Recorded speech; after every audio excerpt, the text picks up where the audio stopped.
With the recent launch of the Pixel Fold, the Pixel Tablet, we're starting to see manufacturers gradually catching up and creating an accessory ecosystem for Google devices. And that's part of why I'm so excited to bring you guys these two new all-in-one charging hubs from today's video sponsor, SwanScout. Now, they wanted me to do a brief comparison between what some of the differences and similarities were between these all-in-one portable folding charging hubs. So we're going to start off with everything that these two have in common. To start, both of these charging hubs can be used as an all-in-one solution for your charging needs, possibly when traveling.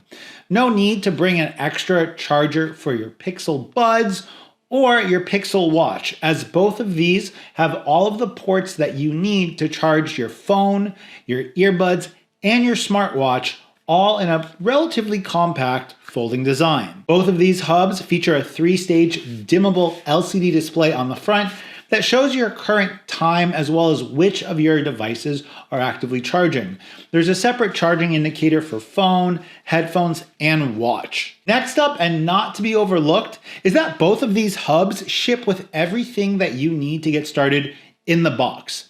I have reviewed other chargers in the past where they really kind of make a big deal to specify that you're using either a 18-watt charger, a 20-watt charger, a USB-C power delivery charger. It's really nice that both of these just come with all of the accessories and everything that's needed in the box, so that all you have to do is open the box, set it up, and you're ready to go. Another feature that you might be wondering is whether or not you can charge all of your devices simultaneously, and yes, definitely. You can charge all of your devices at the advertised charging rate on this device. Now, both of these hubs can also be adjusted to fit whatever angle suits you best.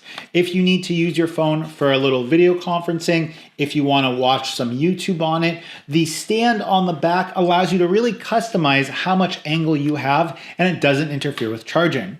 Another thing that both of these hubs have in common is that they don't have any kind of active cooling, unfortunately.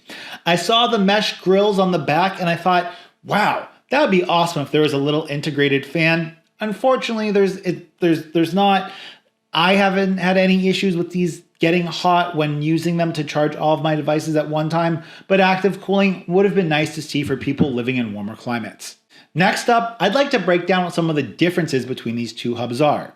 The first one is that one of these hubs is wireless, the other one is wired. Now, the specs for the wireless one is that it will do 10 watts of Qi wireless charging, which is currently kind of the industry standard for Qi wireless charging. There are some companies that are adopting the newest EPPS 15 watt, but by and large, 10 watt Qi wireless charging is what all devices are going to ship with if they support Qi wireless charging or wireless charging at all. Next up is talking about the charger for your watch. If you have a Pixel Watch, be happy because this is going to have the 2.5 watts needed to wirelessly charge your Pixel Watch. I know that there's been reports in the past about the Pixel Watch just being able to use any random Qi wireless charger, but this one is made for it. It has all the battery connections in the correct place so that you can set your watch on there without having to try to fiddle with it. The last one is that the wireless charging spot on the back of it is used to wirelessly charge your Google Pixel Buds. And it will charge your Pixel Buds at 3.5 watts, which is the max charging rate of the Pixel Buds Pro, etc. that can charge with that Qi wireless charging. Another difference is that the wired charging stand actually utilizes a different charging brick, which is USB-C power delivery compatible, delivering 25 watts of charging. It will charge your Pixel via USB-C on the wired connection at 20 watts, which means if you have a Pixel 7 or Pixel 7 Pro, you'll charge at 7 watts. If you have a Pixel 7a or a Pixel 6a, those both currently charge at 18 watts, but you'll have no kind of compatibility issues between the two of them. Just like the wireless charging stand, you have a 2.5 watt wireless charger for your Pixel Watch, and you have a USB-C connection on the back, delivering 3.5 watts for your Pixel Buds. This one will work with both the Pixel Buds Pro as well as just the normal Pixel Buds that don't offer any Qi wireless charging. Now, overall, I think that both of these hubs are pretty awesome, and I love to see brands bringing products to market for people in the Google Pixel device ecosystem. The only way that we can continue to see more products like this is by supporting brands that make these products, telling them to develop more for future iterations.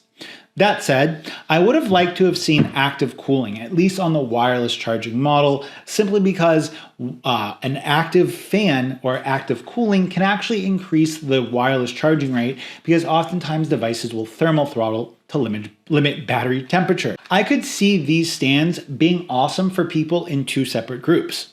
The first is someone that wants to go traveling and they want to have one charger for their buds, their watch, and their device, and they want to wake up every morning with all of these devices fully charged. I could see this being awesome to be able to carry one charging brick and one stand and charge all of your peripherals. The other person who I think that this would be great for is someone that is really invested into the Google ecosystem and wants to wake up every morning and have this by their bedside. I don't really know if I see this being an office play, although I think that people in an office situation might enjoy this simply because they can put their phone down, they can put their watch down, leave it there for a little bit, and it'll be charged up. Either way, if you're looking to buy the wired version, I think that the wired version is going to have much better long-term compatibility. Also, the fact that the wired version delivers 20 watts of USB-C power delivery makes it a better option for people that don't want to resort to kind of overnight charging. If you're an overnight charger, I think that this hub makes an excellent purchase decision because you can start your day with all of your devices ready to go. It minimizes cables, it minimizes the ability of losing cables, breaking cables, and the fact that you have all of it in one is a really nice touch. Either way, I think that you're going to be really happy if you buy either of these charging hubs, simply because they deliver on the promise of giving you an all-in-one charging solution for your Pixel ecosystem kind of devices, and I'll have links in the description down below. Supporting brands that support me helps me keep the channel going, and it also tells brands that if you bring a product out for a lesser known smartphone or a lesser known ecosystem, the consumers will be there to support it. With the introduction of the Pixel Fold and the Pixel 7a, we're really seeing Google flush out their ecosystem of phones, and with the recent release of the Pixel Fold, the Pixel Tablet, the Pixel 7a, the Pixel Watch, and the Pixel Buds, we're finally seeing a full